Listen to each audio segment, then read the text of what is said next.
Siria está aquí, a 8 horas de avión de España. Es la mitad grande y su población se concentra aquí. ¿Por qué? Porque toda esta zona es un enorme desierto, pero un desierto muy importante. Tiene 1/3 de las reservas de petróleo del mundo y también de gas natural. Según algunos, el nuevo petróleo.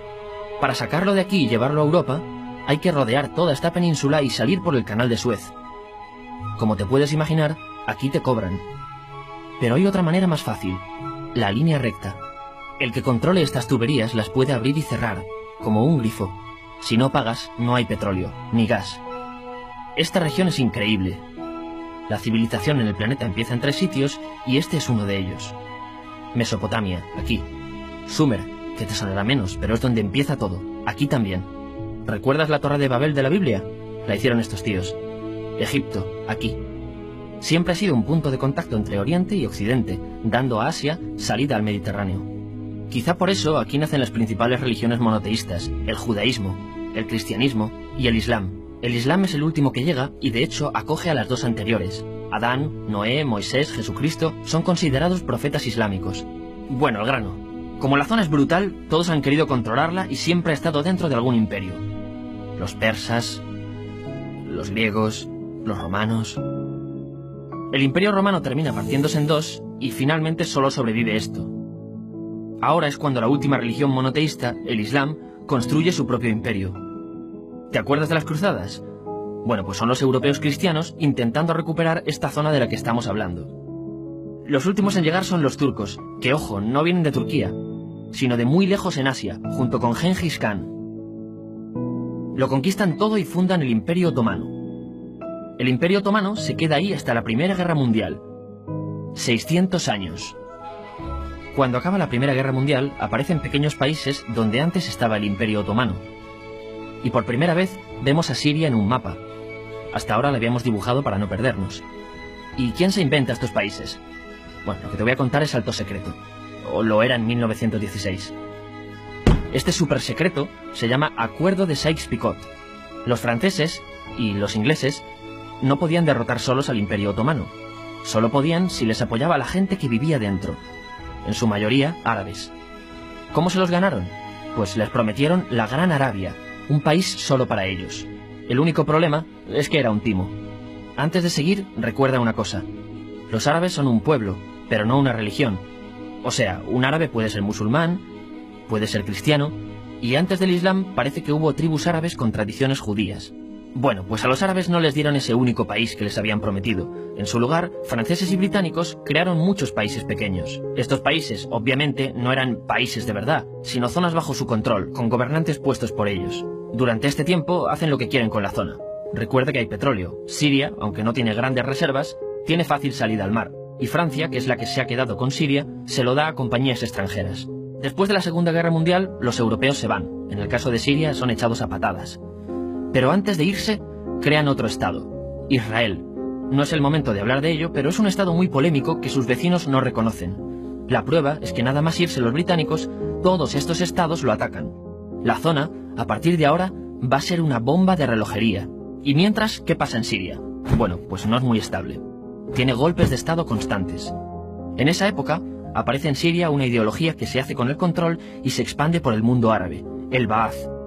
Esta ideología mezcla el antiguo sueño de una sola nación árabe con ideas socialistas. Y algo muy importante, es laica, o sea que no es religiosa. Siria se llega a unir con Egipto, un país con el que no tiene frontera. Pero no es algo raro, muchos de estos países intentan hacerlo también.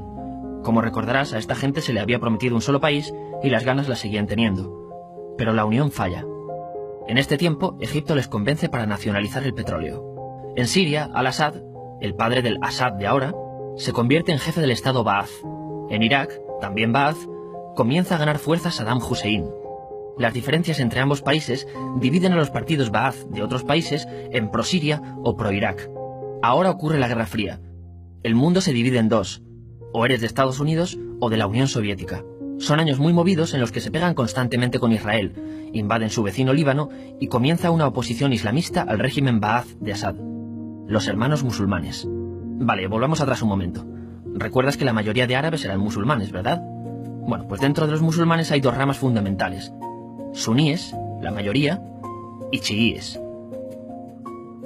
En el caso de Siria, a pesar de ser un estado laico, los gobernantes como Assad y los jefes militares eran chiíes, los cuales representan menos del 13%. En cambio, casi el 70% de la población es suní. Un dato curioso es que los cristianos son casi el 10%. Que los chiíes controlen el gobierno y ejército mosquea a la población suní, y ese sentimiento es aprovechado por los hermanos musulmanes, islamistas radicales suníes. Estos toman las armas en la ciudad de Hama, en contra del gobierno, y Assad acaba con la revuelta a costa de matar miles de civiles y encarcelar a mucha gente. En el año 2000, Assad padre muere, y le sucede Assad hijo. Ante las presiones, libera a muchos presos, trae internet y esperanzas de cambio.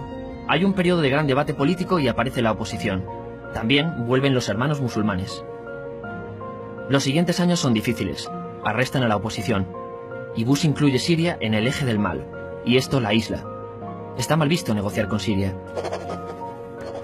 Los kurdos, un pueblo que vive repartido por varios países de la zona, comienzan a protestar también.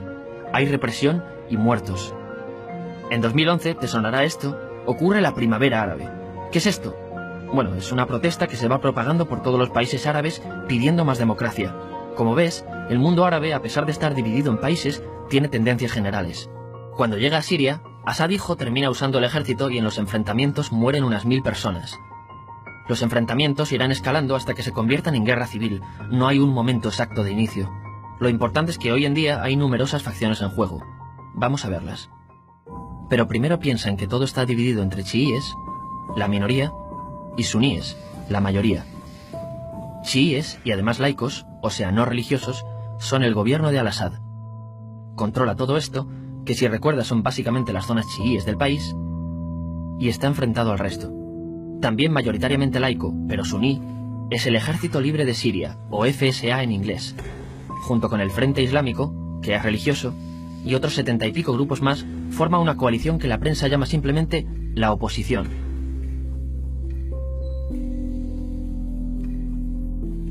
También suníes e islamistas, pero radicales, son Al-Nusra, llamados Al-Qaeda en Siria porque son básicamente eso, Al-Qaeda en Siria. Otros islamistas radicales son el ISIS o Estado Islámico. Salen de Al-Qaeda en Irak, controlan la mayor parte de Siria e Irak y se han hecho famosos por sus atrocidades. Su objetivo teórico impacta a muchos. Es un Estado Islámico a lo largo de Asia, África y Levante. Aunque a ti ya te suena, ¿verdad? En naranja tenemos al pueblo kurdo, que recordarás porque el presidente Al-Assad lo reprimió, al igual que gobiernos de países próximos también lo hacen. Ahora controlan militarmente esta zona. Antes de terminar, repasemos los apoyos internacionales a fecha de octubre de 2015. Las fuerzas de Al-Assad son apoyadas por Rusia, que ya tenía base militar en el país antes del conflicto, Irán y China. Todos son países de lo que Europa llama Oriente. En contra de Assad, apoyando a la llamada oposición, luchan Estados Unidos, Turquía, Francia, Gran Bretaña y Arabia Saudí. Podemos terminar con algunas conclusiones. Te advierto que esto ya es pura opinión. Si recapitulamos, vemos que la región es estratégica. Por su situación privilegiada, todos la quieren. Siria siempre ha estado bajo el paraguas de grandes imperios. Piensa que hace 100 años la actual Francia era Francia. Gran Bretaña era Gran Bretaña. Pero es que hace 200 también, y hace 300 también, y hace 400 también.